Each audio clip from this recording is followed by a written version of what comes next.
নিয়ে নিব 250 গ্রাম লবণ। এখানে বেশি হয়ে গেছে গা, অতটুকু লাগবে না। এবার দিয়ে দেবো ফার্স্ট টাইম আমি লবণটা, 250 গ্রাম লবণ। আর এটা হচ্ছে ভিনেগার আছে তো রোচো, এই রোচোটা দিয়ে দিব 1 লিটার পরিমাণ। সেই লবণটারে ফার্স্ট টাইম আমি গলায় নিব। দিয়ে দিব 5 লিটার তেল, অলিও দি অলিভা।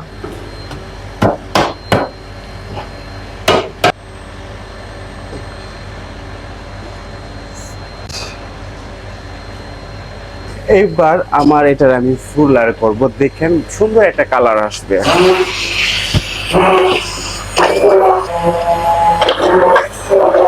দেখেন আমার তেলের কালারটা চেঞ্জ হয়ে গেছে গা। তো আমি একটু ট্রাই করে দেখবো এটা কি হাল অবস্থা। একদম পারফেক্ট। আমার ভিডিও ভালো লাগে সেই ফলো দিয়ে পাশে থাকবেন।